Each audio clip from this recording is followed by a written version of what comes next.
All right, what's going on, guys? T Torres back here for another video. So in today's video, we're going to be installing the Verdant cruise control. Big shout out to them.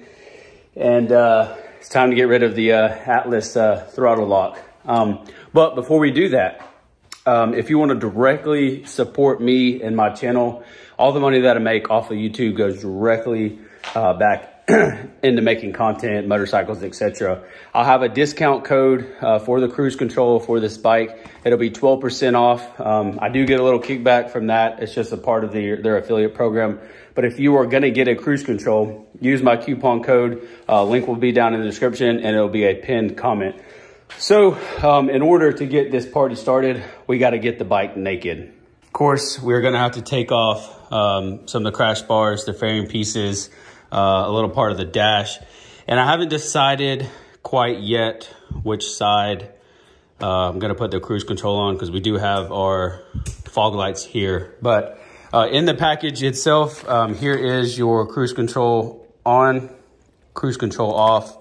This is your reset, and then this is the actual harness piece. That's a direct plug and play. So I'm gonna go ahead and tear the bike down, and then once we get everything torn down into a part to where I can show you to install the cruise control, we'll do that. If you don't know how to tear all this down, I have videos removing the fairing and the crash bars and all that stuff. So go watch that if you don't know how to tear these the fairings and the crash bars off. All right, screw it. We'll do this the old T Torres fashion. I'll show you step by step. First step, remove the seat.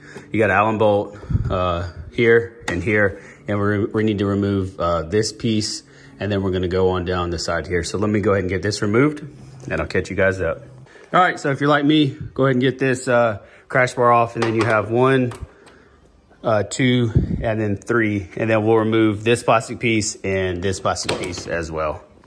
Okay, so you have 2 little push tabs. Where's my focus? There's one there, and there's one here as well that you have to remove in order to get this plastic piece off. Sorry for the camera quality. All right, next, let's get this plastic piece removed. 1 bolt here, 1 bolt here, another push tab, and this puppy will come right out. Okay, I stand corrected. There's 3 nuts that gotta come out. The other one is right here in between that fin. Okay, so you're gonna do this exact same thing on the exhaust side. Before we move to the tank procedure, we're gonna get the dash up here torn apart. Here we go.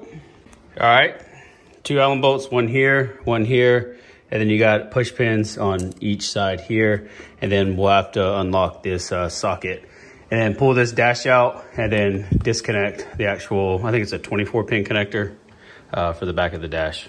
Okay, so once you have those bolts removed, just give a slight little tug on each side and then it'll come out. And then here's the actual pin connector for the dash. And then this is the connector for the 12 volt socket. So you may or may not have that. You may just have the little dummy plug. Onto the tank side. All right, in order to get this tank shield cover, you have 2 Allen keys, and then you have 2 little push pins. And then the push pins sit like back here. It's kind of hard to see. But when you get to this part, you'll see the clips sit like here and here. So remove that. And now it's on to the gas tank part. All right, I'm gonna try my best to show you guys. For the tank removal, there's a screw here, and then directly above right here where my finger is pointing, there's another screw you gotta get out. So this will be the one in the back. And this is the other screw that holds the tank down. So make sure you do that, obviously, on the exhaust side and the opposite side as well. Okay, so we got the tank release. For those of you that do not know, there's a limiting strap on the gas tank there, and then here is the air box.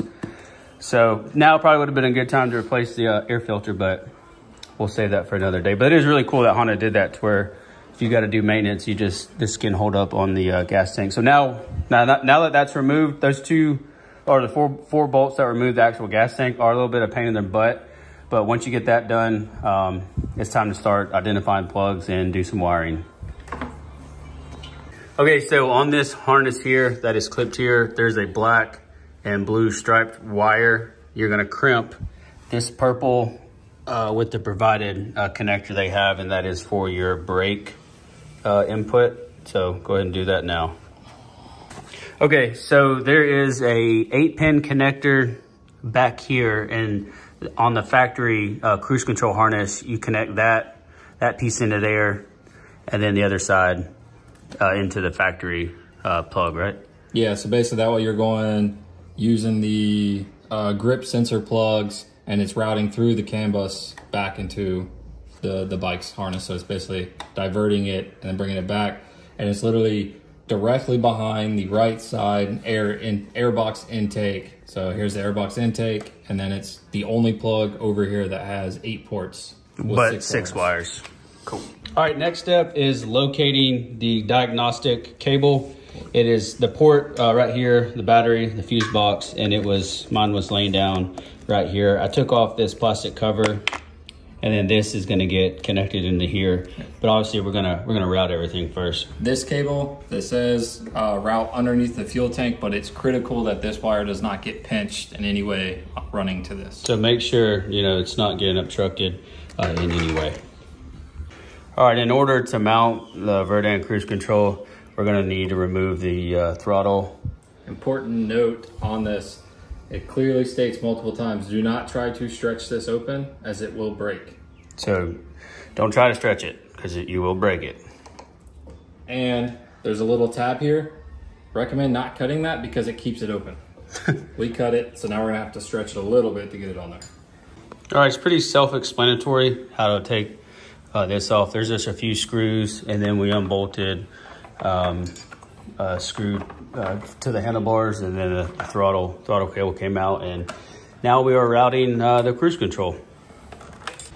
All right, so I forgot to show you guys what the cruise control looks like actually mounted on the bike. So it almost seems like the bike should have came with us from the factory, and works as it's supposed to. And obviously before you put your fairing and everything back in, turn the bike on accessory mode, you'll see the colors flashing on the bike.